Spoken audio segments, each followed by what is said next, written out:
Yeah, so my animal advocacy is focused primarily in the digital space, especially social media. That is where I find to be the most meaningful way in which I can help animals. And I view social media as a really amazing opportunity for me to amplify pro-animal content and to get this content to be seen far and wide, and for people to then be inspired to make changes for animals. 90 Over 90% of the animals that we kill and eat for food every year are chickens and fish. And so if you want to help these animals, don't stop eating red meat and then switch to eating more fish and chicken. Instead, cut back on fish and chicken. That is the biggest way that people can make a positive impact for animals. We talked earlier about the reducetarian approach, about simply cutting back on meat consumption. If a person is really interested in just doing as much as they can, taking a first step in terms of reducing the suffering that they are causing, I would highly recommend that they consider cutting back on chicken and fish. Welcome to the Better Life for Animals podcast, where we amplify the voices of animal advocates, sanctuaries, and changemakers working toward a kinder, more compassionate world. Through powerful stories and expert insights, we shine a light on the efforts to rescue, protect, and advocate for animals. Be sure to subscribe wherever you're watching or listening. Every follower helps us reach more people. And support animal sanctuaries. Enjoy the conversation. John Oberg is a dedicated animal advocate and vegan social media activist who has been vegan since 2009 and a full-time activist since 2012. He utilizes social media to promote pro-animal content and inspire positive change, reaching over 500 million views and gaining over 250,000 followers. Through his media appearances and work, he has inspired thousands of people to rethink their views on animal rights. John's guiding principles include compassion, empathy, activism, and change. He aims to foster awareness of animal suffering and encourage people to take compassionate action. In 2018, John became an independent advocate, focusing on digital platforms to amplify his message. His work has been featured in several media outlets, and he has participated in speaking tours like Maximum Impact for Animals Tour. Through his advocacy, John aims to encourage others to make more humane choices for animals and continue a more compassionate world. John, welcome.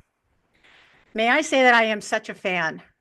Your work is incredible, and it's one of the things that has pushed me to do more.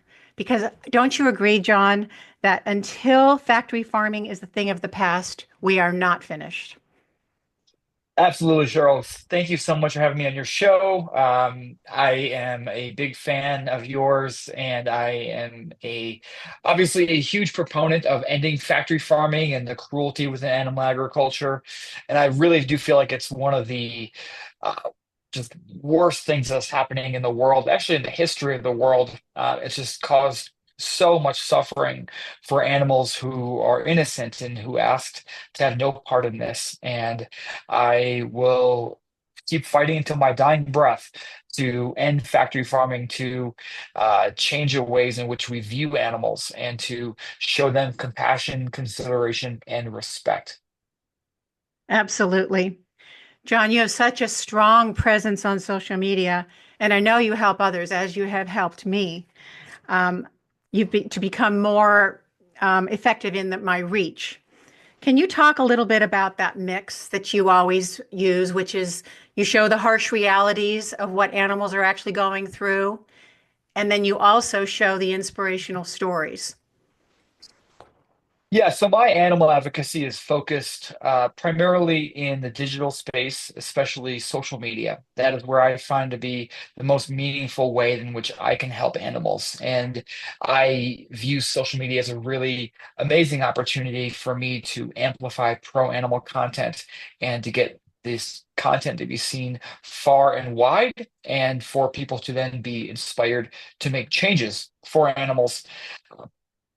after watching the stuff that I'm posting.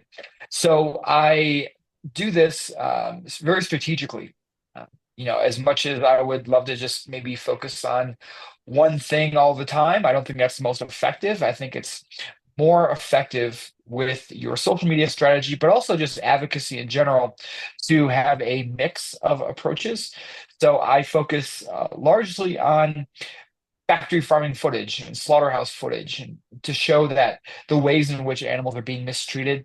But at the same time, I also work hard to show this other side of animals that people just don't see, which is the capacity for joy that these animals can endure, such as pigs loving belly rubs, goats loving ear scratches, things like this, to get people to really start thinking about animals differently. I've had a lot of pushback about showing those harsh pictures myself, and yet I think that everyone needs to know what's actually going on because these animals cannot speak for themselves. And I think, like you, I'm hoping that by showing both, it's like, can you make this connection that we don't have to do this and that these animals are innocent? So I appreciate that strategy, and I think everybody can benefit from the effectiveness of it because we're trying to change hearts and minds. The last time I saw you, John, was at the Reducetarian Summit in Dallas. Can you talk a little bit about the philosophy that, a gradual change for many is actually stronger than, absolute change for a few? Absolutely. So within the vegan community, there is a wide range of opinions about the, I would say, aggressiveness in which we should push our agenda, whether it should be all or nothing or more inclusive and more of an umbrella movement. I fall more into the latter category, where I believe that in order to have an effective movement, we need to be a large tent. And what I mean by this is that we need to get people from all walks of life to focus on this issue, and this includes reducetarians, sometimes known as flexitarians, people who are essentially not yet vegan or vegetarian, but they certainly are moving in that direction and at least consuming far fewer animals than they otherwise normally would have. And this is a good thing for animals. It helps get people's foot in the door and allows them to make an impact. Certainly they are going to be reducing their own suffering footprint. So in terms of the impact that they're having on animals, they're going to be helping animals through their choices, but also it is a way to put in increased demand on vegan food, whether that's in grocery stores or at restaurants. And a lot of the reason that you've seen a huge uptick in vegan options in public places like restaurants or grocery stores over the last 5 to 8 years is largely due to flexitarians. So while the number of vegans has increased a little bit, a lot of the vegan eating has actually been increased by people who just want to cut back on their meat consumption. And so this is a really, really big win. And it's also much easier to get someone to consider trying meatless Mondays or vegan weekends, something that works for them, rather than just saying, hey, I know you eat animals every single day, just about every single meal, but hey, go vegan right now. Which is a hard jump for some people. So a gradual change can be better for the long term because we need people to go vegan for their life, not just vegan for a few months or a few weeks. We need people to do this for the long haul. And I believe that getting people to make gradual changes is a really nice way to do that. Do you notice that as people make those changes and start to see that their diet could be a mix, that they are willing to take on more of the cruelty-free products, and next thing you know, they're thinking more about the animals that maybe before they weren't giving themselves permission? Absolutely. That's a really good way of describing it, Cheryl. People often don't want to acknowledge the suffering that they're causing through their food choices. But once you're making changes that help that situation, you are much more open to the idea. I know that many vegans went vegan initially for health reasons or environmental reasons or social justice reasons, but eventually, once they go vegan, they often end up adopting the animal reason. And that's because they are no longer contributing to the problem. And so it is much easier to be a a judge and a critic of the system when you no longer feel like you are participating in it. Absolutely. I think about that. And then I think about the fish that are sold by the ton, and they just seem to be this impersonal blob that people don't have the ability to personalize. Now, they can maybe do that with an octopus because they're so special, they're so incredible, but so are fish, And I've had friends that would say, well, I catch and release. It's like, let's talk about that. How would that feel if you were being caught and then, your life is in their hands and they decide to put you back in the ocean or the water? There's just, I'm wondering how we're going to, work on all those other animals that deserve to be here just because, whether you find them cute and cuddly or not. You're listening to Better Life for Animals podcast. Our mission is to amplify the voices of animal advocates, sanctuaries, and changemakers working toward a kinder, more compassionate world. But we can't do it alone. We need your help. First of all, go ahead and subscribe to this channel wherever you're watching or listening. And then get involved by visiting betterlifeforanimals.com. That's betterlifeforanimals.com. Be sure to check out our blog, learn more about incredible sanctuaries, and explore our book section, where 100% of net proceeds from book sales are donated to sanctuaries. Every action you take helps to make a difference. And remember, subscribe to this channel. And now, back to the show. Absolutely. Whether an animal is cute and cuddly is really irrelevant in terms of the reasons in which we should be focusing on helping these animals. And, unfortunately, chickens and fish, which are not the most charismatic of animals in some ways, they are treated the worst of all animals on the planet in the greatest numbers. Over 90% of the animals that we kill and eat for food every year are chickens and fish. And so if you want to help these animals, don't stop eating red meat and then switch to eating more fish and chicken. Instead, cut back on fish and chicken. That is the biggest way that people can make a positive impact for animals. We talked earlier about the reducetarian approach, about simply cutting back on meat consumption. If a person is really interested in just doing as much as they can, taking a first step in terms of reducing the suffering that they are causing, I would highly recommend that they consider cutting back on chicken and fish. Absolutely. John, you make advocacy look easy, and I know it's not. So I'm wondering what some of your challenges are and how you manage to pick yourself up during those dark times and go, I'm back in here. Yeah, so advocacy is not easy, and the reason being is that we are fighting a battle against the vast majority of society.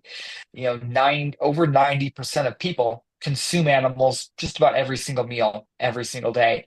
And we, as a movement, have to go against that. And that is very much going against the status quo. So that can be quite difficult. But the flip side of this is that because the problem is so large, both in terms of the percentage of people participating in it, but also in terms of the numbers of animals who are impacted, because the problem is so large, we each can make a really big dent in that. We each can save many, many animals. So, the benefits to working on animal advocacy is, unlike maybe working on a really bad disease that might not have a cure for decades or centuries, we are focusing on a problem that we can have an impact on immediately.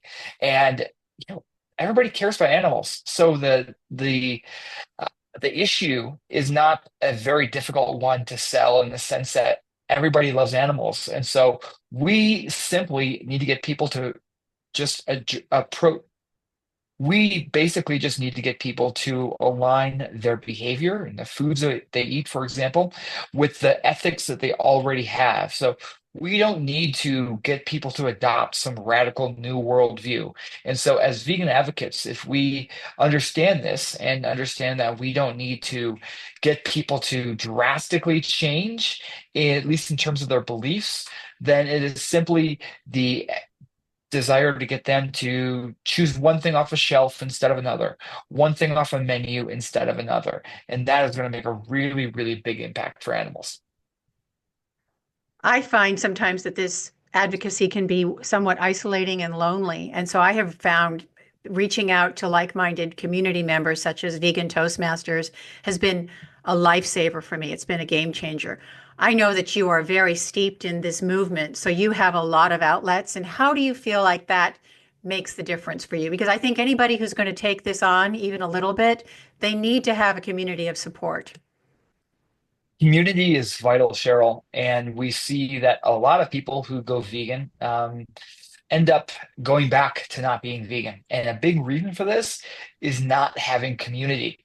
And it can feel quite isolating. And if Yes. you are the only vegan that you know, and all of your friends and family are consistently consuming animals and maybe asking you why you're not eating animals and not understanding, that can be frustrating. And over time, you may eventually even give up on the idea, which is unfortunate, but it is a thing that happens. And so, for that reason, I would encourage both new vegans, but also vegans who have been in the game for a long time to try to find community. And luckily, in today's digital world, we can do that quite easily through social media and through lots of different areas in the digital world. And so I would definitely recommend looking online, like let's say look at Facebook groups or Instagram pages dedicated to veganism, but also look for local activism. So if you live in London, let's say, look for local London vegan groups and maybe attend some events. Find other like-minded people.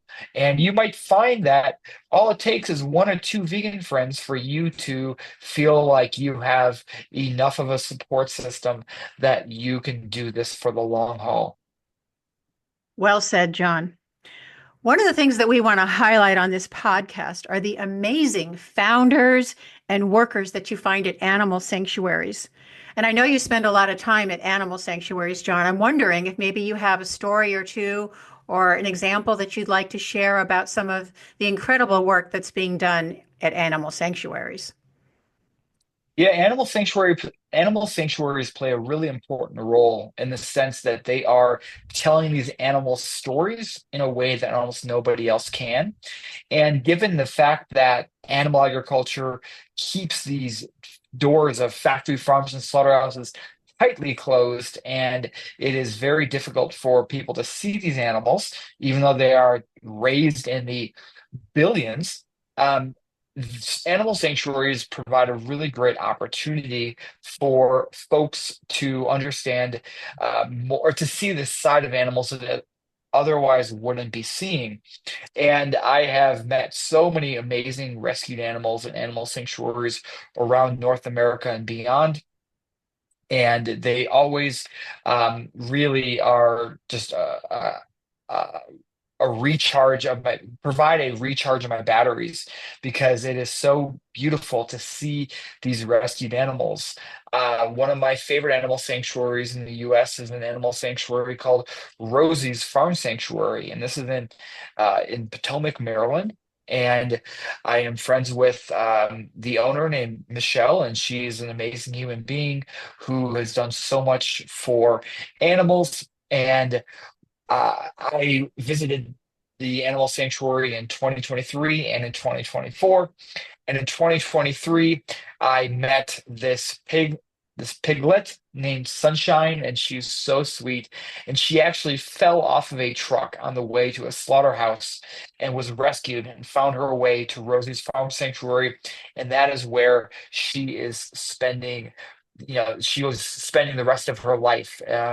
in basically in just this heavenly situation. There's this a beautiful, beautiful place, and I actually held her, and she was. It was such a very sweet experience. It's pretty rare to be able to hold a pig, so I had definitely took advantage of that in 2023. Then I went back in 2024 and I met her again, and she had gained like several hundred pounds. She had gotten so large, and it was so beautiful to see this transformation that she experienced, and to see the positive changes that she went through, and to know that this is the potential for all animals, all farm animals in her situation, and that we need to keep fighting for a world where there are more sunshines in the world. Absolutely. I took my grandchildren to the Gentle Barn last winter, and it was we had a 2 hour tour, and it was just fun to watch these little ones see these massive pigs. I mean, massive. Nobody really sees them as such large animals, in the books or in the media. So and I just love the fact that the kids absolutely loved it. My granddaughter was going to have some sort of a horse party, and she told her mother, I want to have my party here at the sanctuary. So that was very confirming for me, because I think they need to replace all the zoos. That's what the future should look like. And while I'm on my soapbox here, I think we need to also get rid of the rodeos. I just have to segue here. I remember years ago, you remember the original horse whisperer. I think his name was Buck, the movie by Robert Redford. Well, the real person's name was Buck. And there was this documentary out, and I loved it. I'm watching it, and he's talking about how horses are gentle creatures and they don't need to be broken. And I'm just with him all the way through it until the end, when he gets into a like a rodeo venue and grabs his rope and strings up and throws down a calf. And I'm just like, okay, what just happened here? How did we just spend 2 hours talking about the beautiful animals and their gentleness, and then we just did that to a cow? So there's so much good out there, and then there's so much disconnect. So I'm really happy and excited to really showcase all the sanctuaries that I can, and all other animals. And John, I know you are so involved. You travel all across the country and all across the world. And I'm just wondering, what are you hearing from everyday people? Are they Well, becoming more curious? Sorry, go ahead. I find that people across the world, across political spectrums, across demographic spectrums, they all care about this issue. I never am like, oh yeah, everybody here hates animals or something. Like, really, the vast majority of people across all societies do care about animals and don't want to see them needlessly suffer. Unfortunately, the vast majority of people are also doing things every day that harm animals, but I consistently find that people actually really do care about animals. And when I got my start in animal advocacy, I traveled around North America handing out leaflets at college campuses. I handed out almost 500,000 pamphlets that talk about factory farming and veganism. And I found this work to be very impactful and meaningful. And I had many, many conversations with people. And I found that it wasn't like people just cared about animals on the coasts. People care about animals everywhere, whether it was California or New York, or whether it was Nebraska or Kansas. People really do care about creating a kinder world for animals. And we, as animal advocates, really just need to get people to become aware of the problem and to become aware of the solutions. Well said. Well, it's 2025, John, and the political climate can be considered challenging, but we know that this is really an inside job. This movement is one person at a time. But what do you see for 2025? What is your hope and strategy specific to the upcoming year? So the what I would like to see is just animal advocates really continuing the grind to continuing to grind away at the walls that animal agriculture has up between society and the cruelty that they are inflicting. We need to bring those walls down. We need to keep raising awareness about the ways in which animals are being mistreated and to keep inspiring people to do better for animals. And maybe sometimes that isn't the sexiest of work, but it is so vital. Whether it's behind a computer screen or behind a protest sign in front of a store or a restaurant or a grocery store, it is important that all of us do everything that we can in terms of the advocacy that we're engaging in.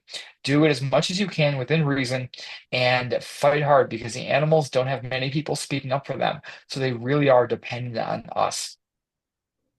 Well said. So it's 5 years out, John, and we're both optimists and we're both hopeful. What changes do you see have been implemented?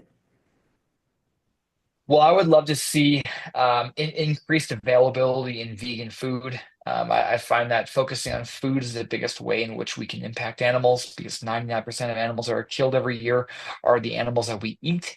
So I would love to see increased vegan options, both in terms of at grocery stores, but also on restaurant menus. That would be really huge, as well as I would love to see, an influx of laws that outlaw some of the worst practices in factory farming that causes immense suffering and cruelty to animals. I'd love to see corporations continue to pledge to end some of the worst practices and to commit to carrying more vegan options and therefore cruelty-free options because we need people to see how great plant-based food can be. I would also love to see uh, cultured meat and cultured animal products take more of a center stage. I believe that this has the potential of really helping a lot of animals, giving people the foods that they know and enjoy without the cruelty. That is an incredible opportunity. And we have had a lot of pushback recently because the meat industry really hates the idea of change, and so we certainly have our fight cut out for us. But we need to do that fighting because we need the animals to live in a better world for them, a kinder world for them. And that's only going to happen if we continue grinding away at getting this content in front of more people and to get more opportunities for people to make kinder choices, such as choosing the vegan food off a menu, and just such as choosing the vegan food off of the grocery store shelf. I totally agree. I've heard it said that one day soon, when you go to the freezer section or the meat section, there's going to be a lot of different options, and those will include cell-based options, which is, we both know, it's taking all the cruelty out of it, and you're still, for those people who need it, they're still getting their protein, they're still getting their meat, which is Yep. another interesting word, protein. We could talk about that for an hour, couldn't we? Because Yeah. reality is there's plenty of protein in what we eat, and the animals get their protein from plants. So why shouldn't we just cut out that middleman, that cruel and inefficient middleman, and go straight to the plants?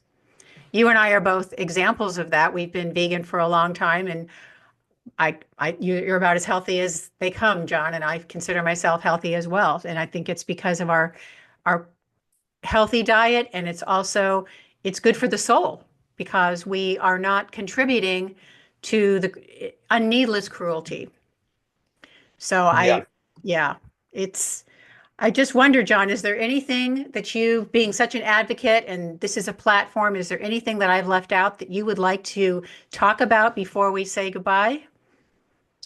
Well, certainly protein is available in plenty of plant-based sources. I eat over 180 grams of protein every single day, and it is not difficult to do No. so. And so we need to stop looking at animals as just protein sources because we can get protein from lots of different places, and you can still eat food that you know and enjoy if you do consume animals. You can still eat the foods that you're familiar with, like burgers, hot dogs, hamburgers, and so on in plant-based form. The food has come so long or so far, and the opportunities to eat in this amazing way are huge. And I just recommend having an open mind. And as animal advocates, we need to also remember that we need to open hearts and minds, not argue, not just win arguments and debates. So we need to do everything we can to create a kinder world. And I believe that's going to happen if we continue to grind away. Because it's so true that the products get better every month. And sometimes people will make a comment about something, and I might want to say, well, it's not going to, maybe it won't taste exactly the same, but it still could be good. And okay, you didn't like that one. Try a different brand, try something else, and try, keep an open mind, because they're always innovating. I mean, we are working furiously on this. If only the government was supporting that, I think we would see a lot faster change. But in the meantime, we persevere. Absolutely. I mean, if you let's say you don't like apples, does that mean you're never going to have a banana Exactly. or an orange or cherries? Yeah. You can, there's lots of different options out there. So, I know that sometimes vegan cheese can be hit or miss. And if you've had a vegan cheese brand and you hate it, then don't think that's all vegan cheese is going to taste like that. Just try a different brand. Try it until you find a brand that you like, and you will find a brand that you like. And further to your point, it would be nice if the government was more supportive of alternative proteins and of cellular agriculture, because truthfully, right now, the government is handing out billions in subsidies to factory farms, while they are not providing nearly the level of support to forms of agriculture that cause far less suffering and actually work to reduce animal suffering. So we certainly have our work cut out for us as animal advocates, but that is just all the more reason that we need to keep fighting. Absolutely. And one of the reasons that I decided to take this mantle on also was that when I learned about the philanthropic dollars that go to animals, like 97% of that money goes towards pets. And I love cats and dogs, but what about the other animals? So this is why, even though, being in the vegan world and following people like yourself, sometimes it might feel like a crowded space. It's not crowded. And we need all the voices. There are not enough voices right now speaking out on behalf of the animals. So Thank you, John. Yes. John, thank you.